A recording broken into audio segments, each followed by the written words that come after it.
বিএনপির ভারপ্রাপ্ত চেয়ারম্যান তারেক রহমান ভারমুক্ত হচ্ছেন। এর আগে বিএনপির ভারপ্রাপ্ত মহাসচিব থেকে ভারমুক্ত হয়ে দীর্ঘ সময় নানান আলোচনা গুঞ্জনের পরে পূর্ণ মহাসচিব হয়েছিলেন বিএনপির বর্তমান মহাসচিব মির্জা ফখরুল ইসলাম আলমগীর। তারেক রহমান বাংলাদেশে বিএনপির হাল ধরে ফেলেছেন, এটা আজ নতুন নয়, বিষয়টা অনেকটা হয়ে গেছে তারেক রহমান এবং এভরিথিং তারেক রহমানের কন্ট্রোলে বলা যায়।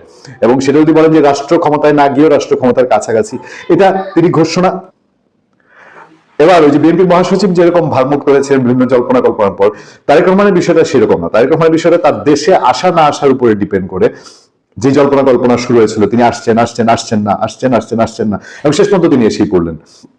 তাকে এসে প্রমাণ করতে হলো যে তিনি এসেছেন। আর এই আশার মধ্যে দিয়ে বিএনপি তো বটেই, বিএনপির চেয়ারম্যান, অঘোষিত চেয়ারম্যান বেগম খালেদা জিয়ার মৃত্যুর মধ্যে দিয়ে এটা নিয়েও কোনো রকম কোনো ডিবেট নাই।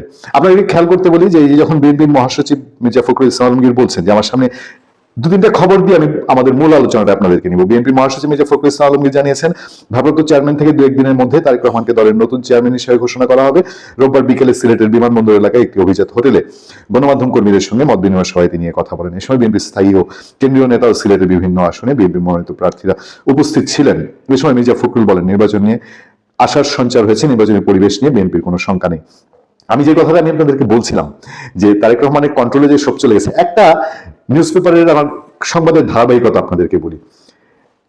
প্রথম খবরটা সেটা রাজনীতি ক্যাটাগরিতে আরেক বিদ্রোহী প্রার্থীকে বহিষ্কার করলো বিএনপি, এটাও তারেক রহমানের সিদ্ধান্ত।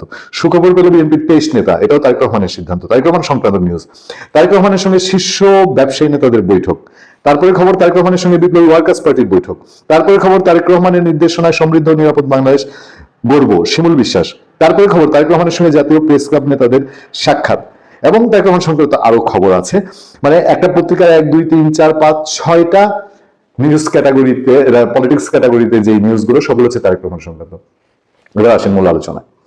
তারেক রহমান বিএনপির চেয়ারম্যান হবেন, এটা নিয়ে কোনো ডিবেটের কিছু নাই। এটি বাংলাদেশের বাস্তবতা, বাংলাদেশের পারিবারিক রাষ্ট্রতা। কিন্তু তিনি যে বিএনপি চেয়ারম্যান হবেন, কি বিএনপি স্থায়ী কমিটির একটা সভা বসবে, সবাই ঐক্যমত্য ঘোষণা করে ওনাকে জাস্ট ভারপ্রাপ্ত চেয়ারম্যান থেকে এখন চেয়ারম্যান পদটা খালি, সেই জায়গায় তিনি জাস্ট নাম পদবি। বিএনপির এতে তারেক রহমান ভারপ্রাপ্ত চেয়ারম্যান থাকতে কি ধরনের সমস্যা হচ্ছে আমি ঠিক বুঝি না। আমার একটু বুঝে আসেনি যে তারেক রহমান চেয়ারম্যান বা যেখানে চেয়ারম্যান নাই সেখানে তিনি ভারপ্রাপ্ত চেয়ারম্যান। জামাতে ইসলামীর আমি সবসময় বলি যে তার চেইন অফ কমান্ড এবং সাংগঠনিক যে ভিত্তি, এটার কাছাকাছি বাংলাদেশের রাজনৈতিক দলগুলো এখন যেতে পারেনি। আপনি বহির্বিশ্বে অন্যান্য গণতান্ত্রিক দেশের কথা বাদই দেন। তারেক রহমান যেহেতু নতুন রাজনীতির গোড়াপত্তন করতে চান, নতুন আতিক রহমান পূর্ণিয়ার রিপোর্ট।